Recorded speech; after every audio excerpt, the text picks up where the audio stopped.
ഇന്ന് കുറച്ച് ഗാർഡൻ വിശേഷങ്ങളാണ്. കുറച്ചധികം നാളുകളായി ഞാൻ ഗാർഡൻ്റെ വീഡിയോ ഒക്കെ ഇട്ടിട്ട്. അപ്പോൾ ഇന്നതേ നമ്മുടെ ഫിഷ് ടാങ്കിലുള്ള വെള്ളം ഒന്ന് ചേഞ്ച് ചെയ്യാൻ പോവാണ് കേട്ടോ.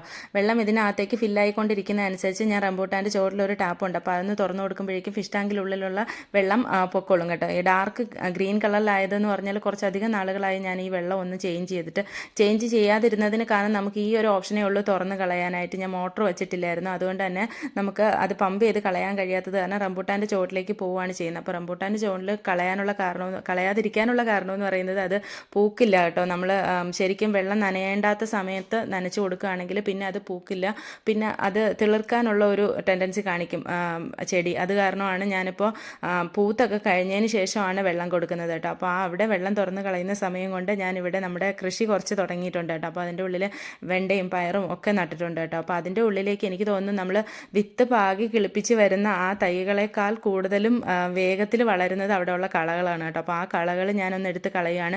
ചെറുതായിട്ടൊക്കെ കിളിച്ച് തുടങ്ങിയിട്ടേ ഉള്ളൂ. കുറച്ച് വെണ്ട മാത്രമാണ് ഇപ്പോൾ കിളിച്ച് തുടങ്ങിയിട്ടുള്ളത്, ബാക്കിയുള്ളതൊന്നും ആയിട്ടില്ല. അപ്പോൾ അവിടെ തലേദിവസം ഞാൻ നനച്ചിട്ടിട്ടുണ്ട്, അതുകൊണ്ട് തന്നെ രാവിലെ നനയ്ക്കേണ്ടതില്ല കേട്ടോ.